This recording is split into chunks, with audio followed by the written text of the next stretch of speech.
Halo guys, kembali lagi bersama gue Arif. By the way, apa kabar semua? Semoga dalam keadaan sehat ya. Dan semoga puasanya lancar sampai akhir. Di video kali ini gue akan menceritakan seluruh cerita film berjudul Deadly Weekend yang rilis tahun 2013.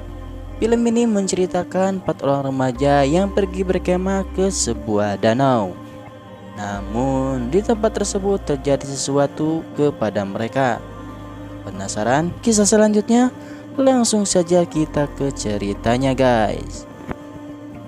Oke guys, sebelum mulai, jika kalian suka channel ini, jangan lupa subscribe dan tekan tombol loncengnya biar tidak ketinggalan video menarik lainnya.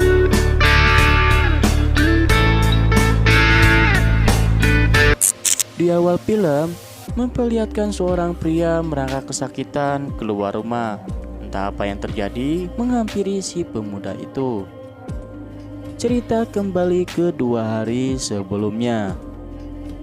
Scene memperlihatkan 2 orang wanita dan 1 laki-laki yang mau mantap-mantap. Tapi 1 wanita itu ternyata psikopat.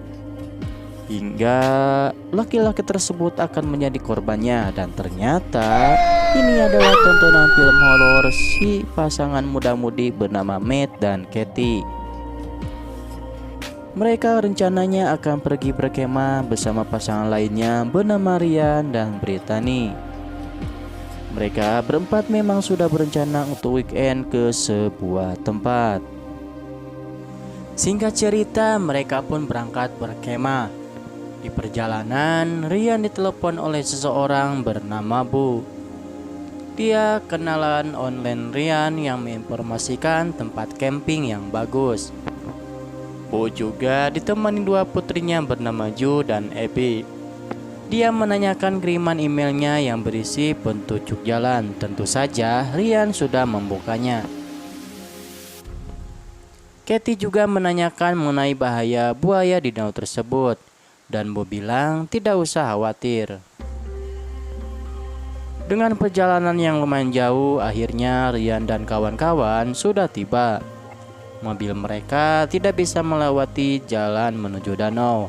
Alhasil, mereka pun berjalan kaki menuju danau tersebut. Di tempat lain, Bu lagi bersama pengunjung lainnya sedang berfoto-foto. Ternyata ada pengunjung lainnya di situ.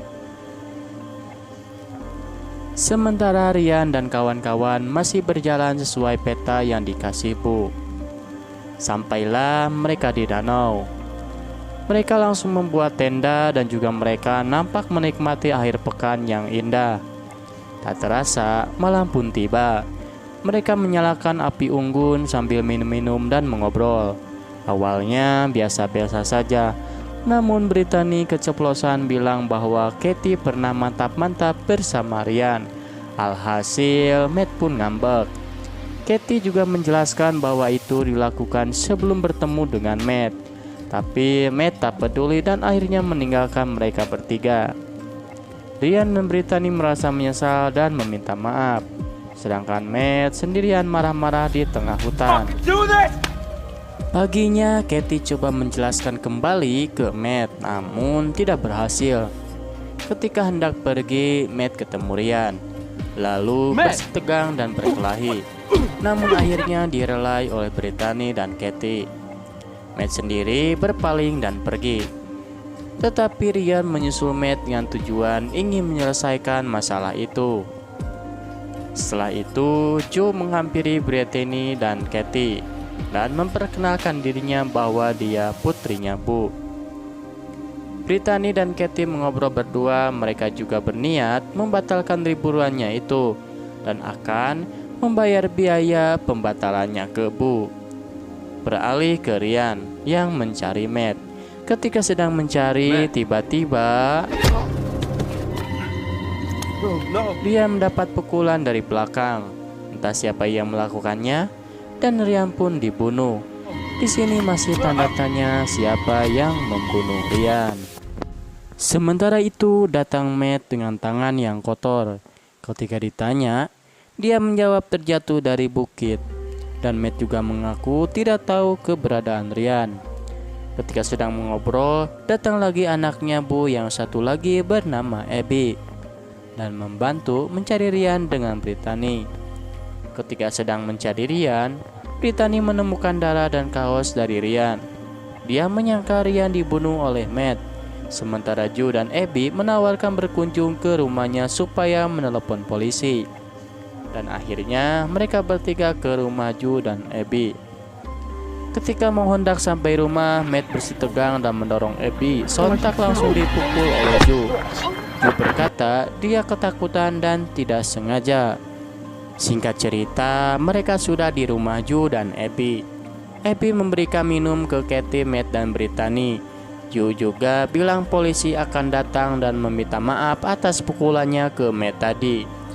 Tapi setelah mereka minum air itu, tiba-tiba mereka bertiga pingsan. Ternyata kakak beradik itu mencampurkan sesuatu di minuman mereka. Nah, di sini kita bisa menyimpulkan bahwa dua wanita ini adalah psikopat. Ryan juga yang sedang di tengah hutan dibunuh di antara mereka berdua. Dan yang pasti adalah Abby, karena pada saat bersamaan hanya Joe yang ada di tempat kemah tersebut. Singkat cerita, Brittany Katie sudah diikat di dalam ruangan, sedangkan Matt di ruangan lainnya. Nasib naas buat Brittany. Psikopat menancapkan paku di kedua tangannya sampai pingsan. Tak sampai di situ, mereka juga merobek perut Brittany hingga tewas. Sementara itu, Matt bebas dan berusaha kabur. Joe memukul tapi dibalas dengan injakan Matt. Namun ketika Matt hendak masuk rumah, Abby menusukkan pisau ke perutnya. Di sisi lain, Katie berusaha melepaskan ikatannya. Namun keburu datang lagi mereka ke sana. Beralih ke Matt yang merangkak keluar rumah, seperti awal scene film ini. Lalu mereka mengejarnya. Sedangkan Katie berhasil membuka ikatannya. Ketika mereka menyusul Matt, mereka langsung membunuhnya. Katie yang berusaha kabur bertemu seseorang yang membawa mobil. Dia meminta tolong dan ketika di dalam mobil, Katie menjelaskan apa yang terjadi. Tapi tiba-tiba kepala Katie dibenturkan ke mobil. Ternyata dia adalah Bu, ayahnya Joe dan Abby, sama-sama psikopat. Katie diseret secara paksa ke dalam rumah. Singkat cerita, keluarga ini menawarkan permainan petak umpet. Kalau Katie berhasil kabur, maka dia akan hidup. Katie berlari dan mencoba bersembunyi, namun Bu menemukannya dan langsung menerjang Katie. Ketika sedang berusaha sembunyi lagi, kaki Katie ditusuk pakai obeng. Namun Katie tak tinggal diam. Seketika dia menusukkan obeng ke lehernya Bu. Katie yang berusaha kabur hendak mencari kunci mobil di dalam rumah. Namun terjadi perkelahian. Ketika hendak masuk mobil, Bu dan istrinya ada di situ dan Katie pun tertangkap.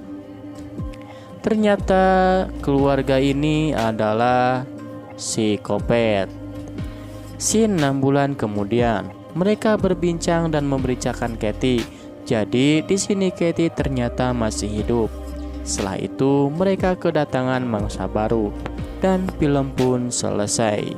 Ending yang sangat membanggakan guys. Dan ini gue simpulkan bahwa sekeluarga ini adalah psikopat. Bu dan keluarga mendapatkan korban melalui kiriman emailnya agar mangsanya berlibur ke danau dekat rumahnya. Pelajaran yang dapat diambil dari film ini: pertama, jangan mudah percaya teman onlinemu yang baru kenal. Kedua, pilihlah liburan akhir pekan yang ramai banyak orang. Oke guys, mungkin segini saja pembahasan film Deadly Weekend kali ini. Saya menyarankan untuk menonton full filmnya ya.